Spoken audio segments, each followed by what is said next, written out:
श्री शिवाजी विद्या प्रसारक संस्थेच्या 3 दिवसीय शिवचरित्र व्याख्यानमालेचा north point English medium स्कूलच्या भव्य प्रांगणात दिनांक 18 रोजी द्वितीय पुष्प मान्य अशोक बांगर यांच्या लोककल्याणकारी राजे छत्रपती शिवराय या विषय पुष्पाने व्याख्यानमालेचे द्वितीय पुष्पाची गुंफण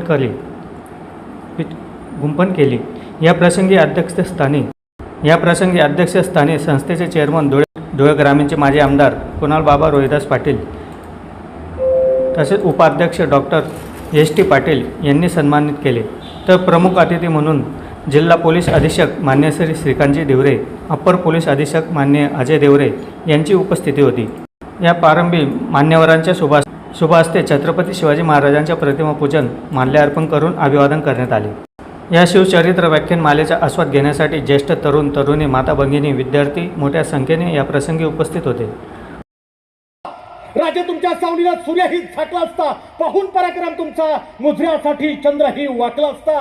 पण आमच्या डोळ्यापुढे तुमच्या रंगेला कथा रंगाविल्या गेल्या, तुमच्याच रक्तानं पवन झालेल्या इंद्रायणी आणि भीमा भंगविल्या गेल्या।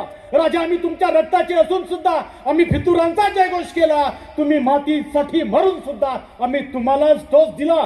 कसं सहन केलं राजे, तप्त या डोळ्यामध्ये घुसताना आमच्या डोळ्यातून पाट वाहतो, इवलासा कचरा डोळ्यात खुपताना आमच्या मेंदूत मुंग्याचा कहर होतो, जरा जीभ दाता खाली आली। पण कसं सहन केलं राजे, जेव्हा तुमची जीभच कापल्या गेली, किती आकांत झाला असेल मस्तकात, कानातून धुराचे लोट उठले असतील, अंगावरची कातडी सोलताना जमिनीवर पडणारे रक्ताचे थेंबही पेटले असतील राजे, जमिनीवर पडणारे रक्ताचे थेंबही पेटले असतील, तुमच्या शरीराचे लटके तोडणाऱ्या लांडग्याचे आत्मे शहारले असतील, शिर कापणाऱ्या सैतानाचे हातही थरथरले असतील राजे, हातही थरथरले असतील।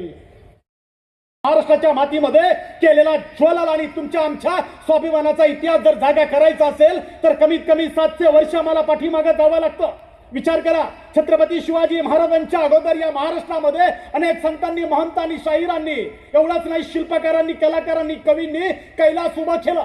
शिल्पकारांनी या महाराष्ट्राच्या दगडाला हसायला लावलं, बोलायला लावलं, रुसायला लावलं। एवढंच काय तर इथल्या संत महंतांनी या महाराष्ट्राचा स्वर्ग निर्माण नाही केला। 700 वर्षापूर्वी, खरं तर 700 वर्षापूर्वीचा आमचा महाराष्ट्र हा सुख समाधानाने संपन्न असा महाराष्ट्र होता।